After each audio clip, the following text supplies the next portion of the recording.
Good afternoon, children. So we have successfully completed the chapter Getting to Know Plants, right? And today we are going to do the exercise questions. तो इसमें क्या करेंगे हम लोग, जो one word questions हैं वो सभी जो है आप अपने आप कर सकते हैं, ठीक है? We will discuss about the important questions of this chapter, यानी कि जो 2 मार्क्स के हैं, 3 मार्क्स, 4 मार्क्स सबके क्वेश्चंस जो आएंगे आपके एग्जाम में, उसके बारे में आज हम चर्चा करेंगे.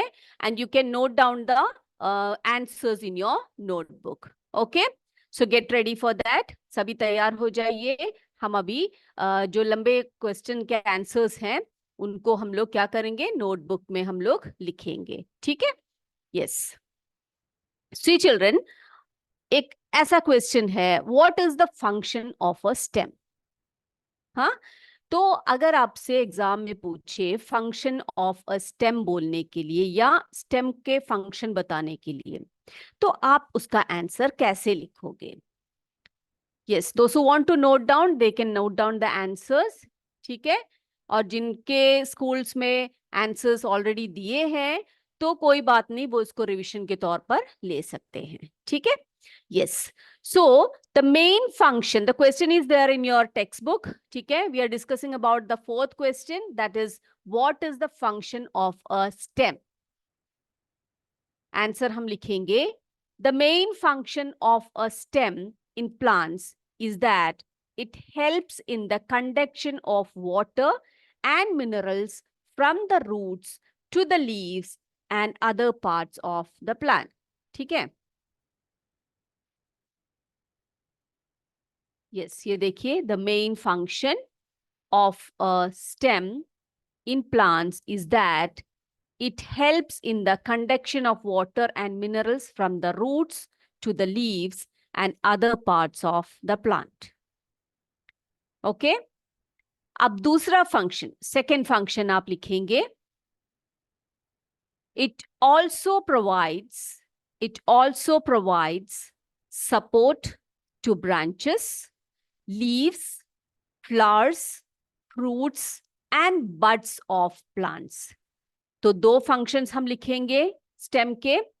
मेन फंक्शन क्या लिखेंगे? The main function of a stem in plants is that it helps in the conduction of water and minerals from the roots to the leaves and other parts of the plants.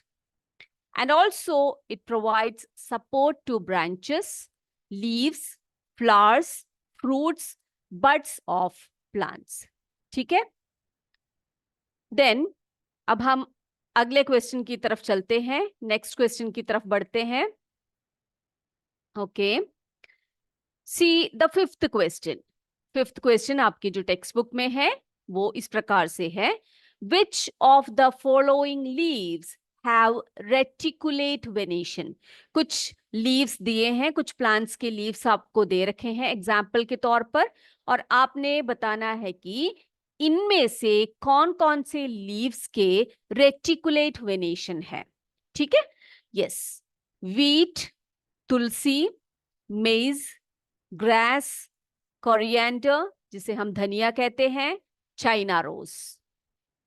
तो इनमें से कौन से जो leaves हैं ये reticulate venation दिखाते हैं? हमने आपको बताया था कि रेटिकुलेट वेनेशन क्या होता है, बताया था ना, कि मिड रिब के, जब लीव्स के मिड रिब के दोनों तरफ कैसे नेट लाइक स्ट्रक्चर हो, नेट लाइक डिजाइन हो, उसी को हम लोग रेटिकुलेट वेनेशन कहते हैं, right?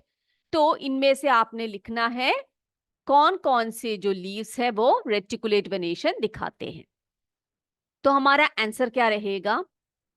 The leaves of tulsi, coriander and China rose have reticulate venation. ठीक है? The leaves of tulsi, coriander and China rose. आप ऑब्जर्व भी कर सकते हो उनको, ठीक है? तुलसी के पत्ते देखिए, कोरिएंडर के पत्ते देखिए, चाइना रोज के पत्ते देखिए, आप देखेंगे कि उनमें रेटिकुलेट वेनेशन रहता है.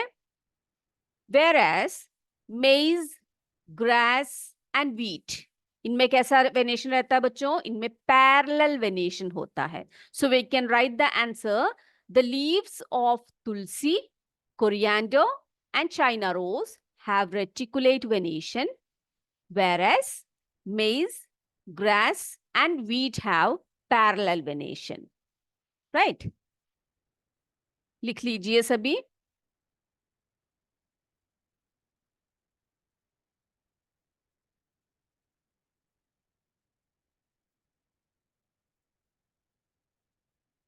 यस. आगे क्वेश्चन की तरफ चले हम लोग. अगले क्वेश्चन की तरफ चले. Okay children, let's see what is our next question. अब देखो बेटा, क्वेश्चन नंबर 6 क्या बोल रहा है. क्या बोल रहा है? If a plant has fibrous roots, if a plant has fibrous roots, what type of venation do its leaves have. मैंने आपको बताया था कि जिन प्लांट्स के, ऐसे क्वेश्चन जरूर आ सकते हैं एग्जाम में, कि जिन प्लांट्स के फाइब्रस रूट्स होते हैं, ठीक है, उनके लीव्स में किस प्रकार का वेनेशन होता है. That is our 6th question. तो उसका आंसर हम कैसे लिखेंगे?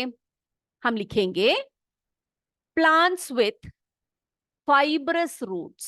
ठीक है, plants with fibrous roots have parallel venation in their leaves. है ना? जिन प्लांट्स के फाइब्रस रूट्स होते हैं उनमें कैसे वेनेशन होते हैं? पैरेलल वेनेशन होते हैं. फॉर एग्जाम्पल, आप एग्जाम्पल के साथ उस आंसर को लिख सकते हो. For example, grass, wheat, maize, etc. have fibrous roots with parallel venation. तो आपका आंसर कंप्लीट हो गया. एग्जाम्पल के साथ अगर आप लिखोगे इस आंसर को तो आपको फुल मार्क्स मिलेंगे.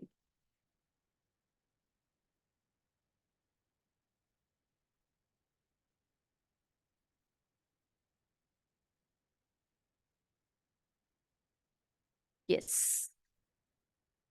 Plants with fibrous roots have parallel venation in their leaves. For example, grass, wheat, maize, etc.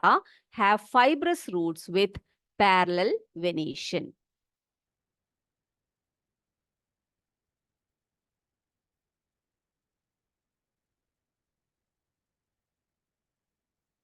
Yes, let's move to the next question. अगले क्वेश्चन की तरफ चले. Okay.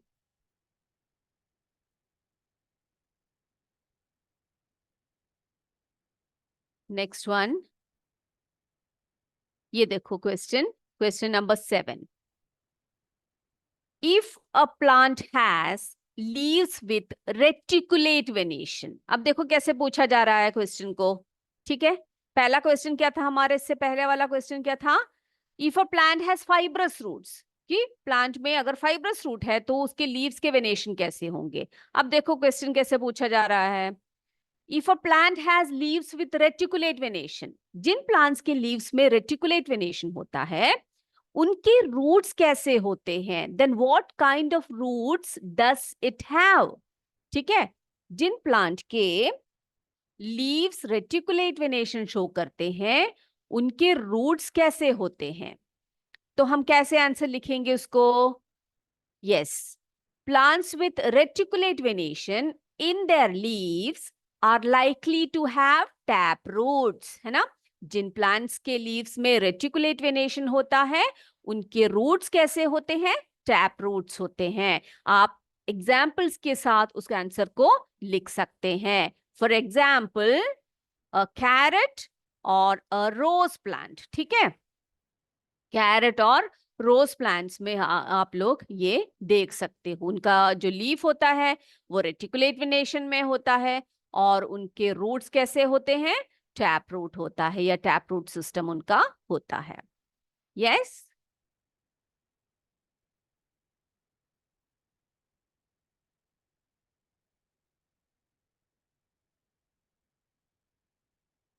ओके. और बच्चों आपको पता है टैप रूट क्या होता है ना? मैंने आपको समझाया था. In tap roots there is one main root known as the tap root. ठीक है, टैप रूट में एक मेन रूट होता है जिसे हम क्या बोलते हैं? टैप रूट बोलते हैं. That grow straight down from the stem. है ना? वो जो है स्टेम से एकदम से नीचे की तरफ ग्रो करता है, प्रोमिनेंटली ग्रो करता है। It also has some smaller roots. उसमें क्या होते हैं, उसमें कुछ छोटे छोटे रूट्स होते हैं, जिसे हम क्या कहते हैं बच्चे, उसे हम लैटरल रूट्स कहते हैं, है ना। उस दिन हमने ड्रॉ करके दिखाया था आपको, और चित्र भी दिखाया था उसको, उनको हम लैटरल रूट कहते हैं। और इन लीव्स विथ रेटिकुलेट वेनेशन, जिन लीव्स में रेटिकुलेट वेनेशन रहता है, उनके जैसे कि वेन्स जो होते हैं नेट लाइक पैटर्न में होता है, जो रेटिकुलेट वेनेशन होता है उनके जो वेन्स होते हैं वो नेट लाइक होते हैं। उनमें हम लोग कैसे देख सकते हैं, रेटिकुलेट वेनेशन में हमेशा टैप रूट याद रखिए, और जो आपका फाइब्रस रूट जब आता है तो आप क्या याद रखिए, पैरेलल वेनेशन याद रखिए। यस, अब देखो ये भी एक ऐसा ही क्वेश्चन है, इसका सेम आंसर आने वाला है आपका। ये देखिए, आपसे पूछा जा रहा है, is it possible for you to find out whether a plant has tap root or fibrous roots by looking at the impression of its leaf on a sheet of paper. आप अगर किसी भी लीव्स को देखकर बता सकते हो कि उसका टैप रूट है या फाइब्रस रूट है, हम जरूर देख सकते हैं, है ना। यस, हम लोग जरूर देख सकते हैं उसको, है ना। जो टैप रूट है और फाइब्रस रूट्स है, किन किन के होंगे वो सब हम लोग अच्छे से रिकॉग्नाइज कर सकते हैं। अब देखो बेटा, 9th क्वेश्चन क्या है, what are the parts of a flower. तो हमने पिछली क्लास में आपको ड्रॉ करके आपको मैंने एक्सप्लेन करके दिखाया था, डायग्राम भी मैंने शेयर किया था आपके साथ, कि एक फ्लावर के पार्ट्स को बनाने के लिए अगर आपसे बोला जाए तो आप क्या क्या बनाएंगे उसमें, ठीक है। तो हम सबसे पहले, अगर एक ऐसा क्वेश्चन आ रहा है आपको कि what are the parts of a flower, तो आप क्या लिखोगे उसका आंसर, क्या लिखोगे। यस, आप लिखोगे अ फ्लावर कंसिस्ट ऑफ, है ना। क्या क्या होता है इस फ्लावर में, अ flower consist of sepals, petals, stamens and pistol, है ना। यानी कि एक फ्लावर में सेपल्स होते हैं, पेटल्स होते हैं, स्टेमन्स होते हैं और पिस्टल होती है। अब स्टेमन को जो है हमने दो भागों में डिवाइड किया था। A stamen has two parts called the anther and the filament, है ना, याद है सबको। स्टेमन के जो है दो पार्ट्स होते हैं, जिसे हम क्या कहते हैं बेटा, उसको हम लोग स्टेमन और सॉरी एंथर एंड फिलामेंट कहते हैं, है ना। एंथर और फिलामेंट कहते हैं। और क्या बताया था मैंने आपको, और क्या बताया था, और जो है पिस्टिल होती है उसके 3 पार्ट्स होते हैं। कितने पार्ट्स होते हैं पिस्टिल के, पिस्टिल के 3 पार्ट्स होते हैं। स्टेमन हैज 2 पार्ट्स, कौन कौन सा है, एंथर होता है और एक फिलामेंट होता है। और पिस्टिल में 3 पार्ट्स होते हैं, कितने पार्ट्स होते हैं, 3 पार्ट्स होते हैं, called the stigma, style and ovary, ठीक है। स्टिग्मा, स्टाइल एंड ओवरी, लिख लीजिए सभी। Stigma, style and ovary. Yes, ये देखो, स्टिग्मा, स्टाइल एंड ओवरी, ये तीनों पार्ट्स किसके हैं, पिस्टिल के पार्ट्स हैं। ओके, अब आपसे बोला जा रहा है कि आप जो है एक फ्लावर ड्रॉ कीजिए शोइंग ऑल इट्स पार्ट्स, ठीक है। एक फ्लावर ड्रॉ करके आप उसके सारे पार्ट्स को लेबल कीजिए, ऐसा एक एग्जाम में आपसे क्वेश्चन पूछा जा रहा है, पूछा जा सकता है। तो आप इस प्रकार से क्या कीजिएगा, पिक्चर को ड्रॉ कीजिए और ऐसे लेबल कीजिए, कैसे, ये जो है ये पेटल, ठीक है, पेटल को आपने लेबल कर लिया। फिर उसके बाद आपने क्या किया, ये हमने कहा स्टेमन है ना, ये स्टेमन है। स्टेमन के 2 पार्ट्स होते हैं बेटा, कौन कौन से पार्ट होते हैं, एंथर एंड फिलामेंट होता है। तो इन दोनों को मिलाकर आप क्या लिखोगे, यहां पर स्टेमन करके लिखोगे। ओके, अब देखो बेटा, यहाँ पर कार्पल है, ठीक है। कार्पल को हम लोग पिस्टल भी बोलते हैं, हम हमारे टेक्स्ट बुक में जो है वो पिस्टल लिखा हुआ है, कार्पल भी बोल सकते हैं आप उसको। ठीक है। तो जो कार्पेल है या पिस्टिल है उसके 3 पार्ट्स होते हैं। ये देखो, ये जो इनर मोस्ट पार्ट है ना, ये वाला इतना, ये इसको हम लोग पिस्टिल बोलेंगे या कार्पेल बोलेंगे। उसके 3 पार्ट्स हैं, stigma, style and ovary. This portion, ये जो स्वलन पोर्शन है, बल्ज पोर्शन है, उसको हम ओवरी कहते हैं। ठीक है। ये जो ओवरी होता है ना बच्चे, ये ओवरी ही बाद में जाकर फ्रूट बनता है। और इसके अंदर मैंने क्या बताया था आपको, छोटे छोटे बीड लाइक स्ट्रक्चर्स होते हैं, उसको हम ओव्यूल्स कहते हैं, है ना। और वो क्या हो जाते हैं, वो बाद में फ्रूट्स के अंदर की जो सीड्स होते हैं ना, उसमें कन्वर्ट हो जाते हैं। Yes, so this is the slender portion is known as the style and the uppermost part of the pistil is known as the stigma. तो इन तीनों को भी आप क्या कीजिए, लेबल कर दीजिएगा। और इसके यहाँ पर आप पिस्टिल लिखिए, क्योंकि हमारे पुस्तक में पिस्टिल है। ठीक है, स्टिग्मा, स्टाइल एंड ओवरी। फिर देखो, ये जो नीचे का पार्ट है, ये मैंने आपको बताया था, ये सेपल होता है। इसको भी आप क्या कर दीजिएगा, इसको भी आप लेबल कीजिएगा। तो इतनी चीजें अगर आप लेबल कर ड्रॉ करके लेबल करेंगे तो आपको फुल मार्क्स मिल जाएगा। Okay children, yes. अब आगे बढ़ते हैं। अब देखो अगला क्वेश्चन क्या है। From the following plants which of them have flowers. नीचे कुछ प्लांट्स दिए हुए हैं आपको, और आपने इनमें से बताना है। जिन बच्चों ने इन प्लांट्स को देखा है या ऑब्जर्व किया है वो तो आराम से बता सकते हैं। From the following plants which of them have flowers पूछा जा रहा है। एग्जाम्पल्स क्या दे रखे हैं देखते हैं। ग्रास, मेज, wheat, chili, tomato, tulsi, peepal, sheesham, banyan, mango, jamun, guava, pomegranate, papaya, banana, lemon, sugar cane, potato, groundnut. बाप रे, इतना बड़ा लिस्ट है इसका, है ना। तो देखो बच्चे, अब आप बता सकते हो कि इनमें से ये सभी फ्लावरिंग है या इनमें से कुछ ऐसे हैं जो फ्लावरिंग नहीं है, जिनके फ्लावर्स नहीं होते हैं, बता सकते हो आप।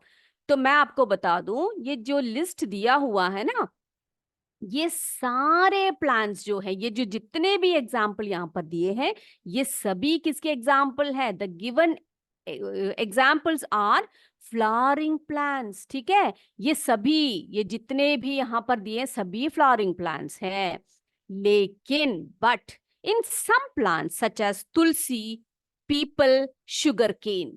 तुलसी देख लो आप, पीपल का पेड़ देख लो, शुगर केन देख लो, इनमें क्या होता है, बड़े बड़े फ्लावर्स नहीं होते, इनके फ्लावर्स जो होते हैं स्मॉल होते हैं। लेकिन आप ये नहीं कह सकते कि उनमें फ्लावर्स नहीं होते, है ना। तो the given examples are flowering plants. ये जितने भी एग्जाम्पल आपके टेक्स्ट बुक में दिया हुआ है, ये सभी किसके एग्जाम्पल्स हैं, ये सभी जो है फ्लावरिंग प्लांट्स के एग्जाम्पल्स हैं। But in some plants such as tulsi, peepal, sugar cane etcetera, the flowers are so small. Okay, yes. अगले क्वेश्चन की तरफ बढ़ते हैं हम लोग। अगला क्वेश्चन जो है क्वेश्चन नंबर 11 है। चले, यस। अब देखो क्वेश्चन क्या है, ये बहुत इंपॉर्टेंट क्वेश्चन है। Name that part of plant which produces food, name this process. दो क्वेश्चन आ रहे हैं इसमें। ठीक है, क्या पूछा जा रहा है यहां पर।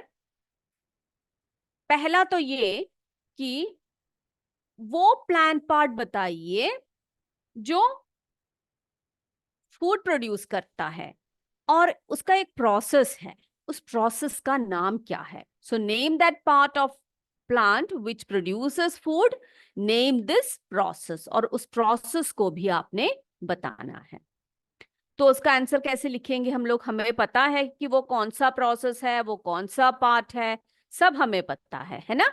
लेकिन हम उसको आंसर कैसे लिखेंगे, उसका आंसर हम लोग कैसे लिखेंगे। देखो बच्चे, कैसे लिखेंगे हम उसका आंसर। देखो, the part of plants which prepares food is the leaf, है ना, सबको पता है। तो आप पहला जो क्वेश्चन है उसका आंसर आप लिख चुके हैं। The part of plants which prepares food is the leaf. अब देखो, leaves of a plant prepare food in the presence of sunlight, ये भी हमें पता है ना। तो leaves of a plant prepare food in the presence of sunlight.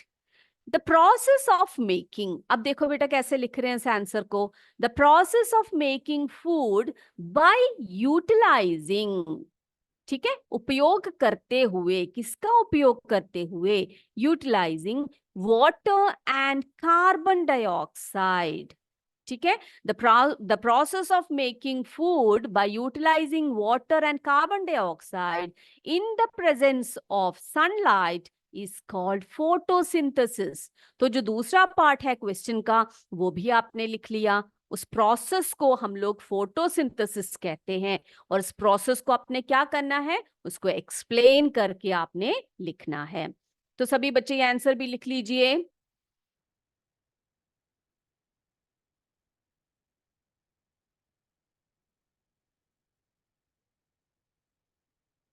The part of plants which prepares food is the leaf. Okay. Leaves of a plant prepare food in the presence of sunlight. The process of making food by utilizing water and carbon dioxide in the presence of sunlight is called photosynthesis. और एक और चीज की presence यहां पर होती है, आपको याद है वो किसकी प्रेजेंस होती है? यस, बताइए, बता सकते हो आप लोग? हाँ, यहां पर मैं लिखूं किसकी प्रेजेंस में होती है? क्लोरोफिल, है ना, क्लोरोफिल। ये ग्रीन पिगमेंट होता है, इसके प्रेजेंस में क्या होता है, इसके प्रेजेंस में, सनलाइट के प्रेजेंस में वाटर और कार्बन डाइऑक्साइड का यूज करते हुए फोटोसिंथेसिस प्रोसेस होता है, जो पौधों में क्या करता है, पौधों में खाना बनाने का कार्य करता है। Yes, okay. देन अब देखते हैं अगला question, question number 12। Question number 12 में क्या बोला जा रहा है? In which part of a flower you will find the ovary. Plant के कौन से पार्ट में, सॉरी आई एम सॉरी, या फिर फ्लावर के कौन से पार्ट में आपको ओवरी दिखाई पड़ेगा, ओवरी देख सकते हो? तो आपको याद होगा, हमने पढ़ा है ना, पिस्टिल में देख सकते हैं हम लोग, आपको बताया मैंने वो बल्ज्ड पोर्शन जो होता है उसका। तो हम लोग क्या लिखेंगे वहां पर? pistil is the part of the flower that contains the ovary. So the question is, in which part of the flower you will find the ovary? ऐसे क्वेश्चन आया तो आप उसका आंसर लिखेंगे, pistil is the part of the flower that contains the ovary. Yes, write down.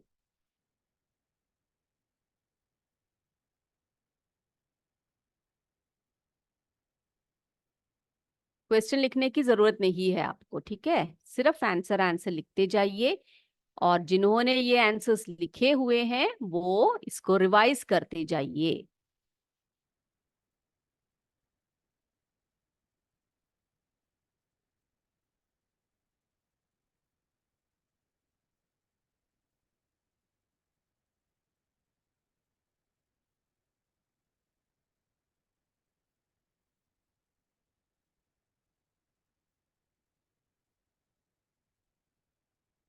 Yes, अब अगला जो एक क्वेश्चन है, जैसे कि आपसे स्ट्रक्चर ऑफ ए फ्लावर बोला गया है, स्ट्रक्चर ऑफ फ्लावर ड्रॉ करने के लिए बोला, उसी तरह से आपसे ये भी पूछा जा सकता है कि draw the structure of A pistil showing all its parts, ठीक है। यानी कि एक पिस्टिल ड्रॉ कीजिए और उसके सारे पार्ट्स को आप लेबल कीजिए। तो हम क्या करेंगे, हम लोग सिर्फ पिस्टिल को ड्रॉ करेंगे। यहाँ पर ये देखो, यहाँ पर ये पिस्टल को ड्रॉ करेंगे, ठीक है। ये देखो हमने पिछली बार ड्रॉ किया था इसको, ये देखो पिस्टल करके लिखा हमने। यस, अब ये देखो इसमें ये जो ऊपर का जो पोर्शन है ये स्टिग्मा, ऐसे करके लेबल करेंगे इसको। यस, द स्लेंडर पोर्शन, यहाँ पर स्टाइल लिखेंगे।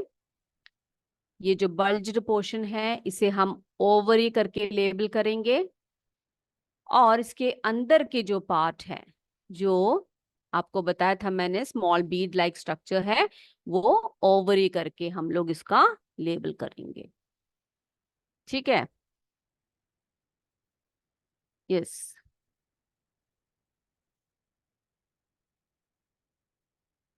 अगर आप अभी ड्रॉ करना चाहते हैं तो सभी ड्रॉ कर सकते हैं। Stigma, style, ovary, ovule.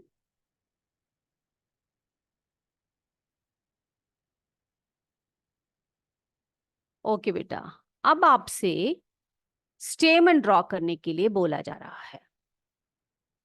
अगर आपसे स्टेमन ड्रॉ ड्रॉ करने के लिए बोले, पिस्टल ड्रॉ कर लिया सबने?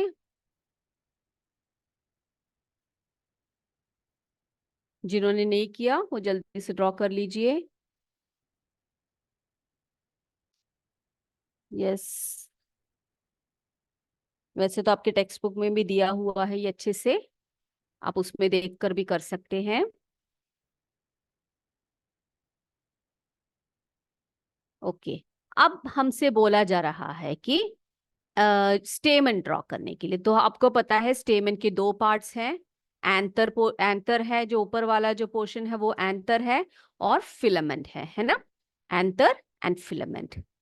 अब बेटा आपसे पूछे कि female reproductive part of a flower कौन सा है, तो आप क्या जवाब देंगे उसको? आप बोलेंगे the female reproductive part of a flower is the pistil. ठीक है। पिस्टिल जो होता है वो फीमेल रिप्रोडक्टिव पार्ट होता है, किसका? फ्लावर का। और आपसे पूछे मेल रिप्रोडक्टिव पार्ट कौन सा होता है, तो आप क्या लिखेंगे? स्टेमन करके लिखेंगे। स्टेमन is the male reproductive part of a flower. Okay. स्टेमन में दो पार्ट्स होते हैं, एंथर एंड फिलामेंट। पिस्टल में कितने पार्ट्स होते हैं? Stigma, style and ovary. Yes. तो इतने क्वेश्चंस जो हैं आज जो हमने किए हैं वो बहुत ही इंपॉर्टेंट है। सबने अच्छी तरह से पढ़कर आना है इसको। ठीक है। यस। सभी अच्छे से पढ़कर आएंगे। फ्लावर का स्ट्रक्चर एक और बार हम लोग देख लेते हैं, ये आपके एग्जाम में जरूर पूछा जाएगा, और इसको अच्छी तरह से आपने ड्रॉ करके, जैसे पिछली क्लास में हमने किया था, अच्छी तरह से इसको ड्रॉ करके प्रैक्टिस करना है आपने बच्चों ने। और इनके सारे पार्ट्स को आपने लेबल करके सीखना है। Okay. Yes. Petal, the most colourful part of the flower, है ना? ये क्या करता है? ये इंसेक्ट्स को अट्रैक्ट करने के लिए होता है, इनमें ये जो कलरफुल जो पेटल्स होते हैं। ठीक है। और this is the female reproductive part of a flower, that is the pistil. यहाँ पर कार्पल है, या कार्पल या पिस्टिल दोनों ही सही है। और the pistil consist of three parts, stigma, style and ovary. फिर हम बात करते हैं ये जो है स्टेमन की। स्टेमन is the male reproductive part of a flower. उसमें दो पार्ट्स हैं, एंथर एंड फिलामेंट। और ये सेपल की बात की थी हमने। सेपल क्या था बेटा? सेपल्स जो होते हैं स्मॉल लीफ लाइक स्ट्रक्चर होते हैं, इनके बेस में, किसके? फ्लावर की जो बेस होती है यहाँ पर होती है। ये जब बड्स होते हैं ना, उस टाइम पर फ्लावर को प्रोटेक्ट करने का कार्य कौन करता है? सेपल्स करते हैं। तो सभी अच्छे तरह से ड्रॉ करके रखिए अपने नोटबुक में। तो हमने जितने भी इंपॉर्टेंट क्वेश्चंस थे इसके, आज हमने डिस्कस कर लिया है। ओके। और इसी के साथ आपका जो चैप्टर की जो रिवीजन है वो भी इसके साथ साथ हो गया होगा। और किसी को भी इसमें क्लास में कोई भी डाउट है तो आप अगले क्लास में हमसे पूछ सकते हैं। ठीक है।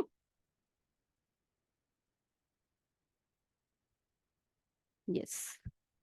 आई होप ये हो गया होगा आपका।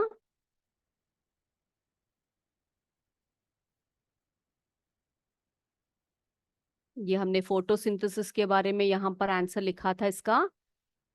जिनका नहीं हुआ वो भी लिख सकते हैं।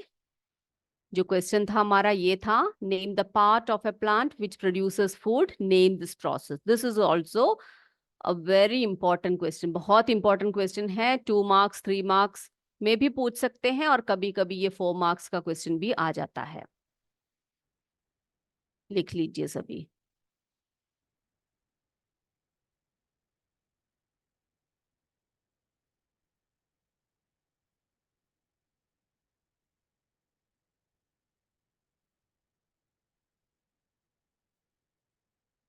और ये जो मैंने यहाँ पर क्लोरोफिल करके लिखा है, ये आप लिख सकते हैं इन the presence of sunlight and chlorophyll. ठीक है, क्योंकि क्लोरोफिल भी चाहिए फोटोसिंथेसिस के लिए, है ना।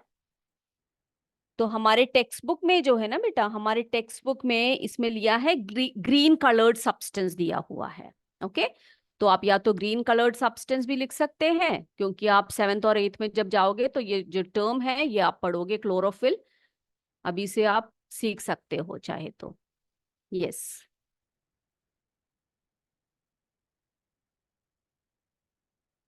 हो गया। ऐसा कोई है जो जिसका क्वेश्चन कुछ छूट गया हो तो आप बता सकते हैं मुझे।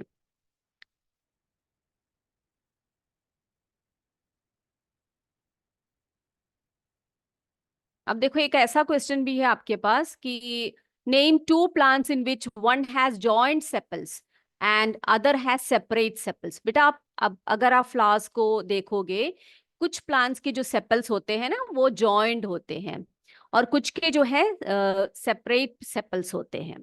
ठीक है, तो ऐसे अगर एग्जाम्पल लिखने के लिए बोला जाए तो आप लिख सकते हैं flowers with joint sepals are periwinkle, जिसे हम हिंदी में सदाबहार बोलते हैं, एंड हिबिस्कस, जिसे हम चाइना रोज कहते हैं। इनके सेपल्स कैसे होते हैं? इनके सेपल्स जो होते हैं जॉइंट होते हैं।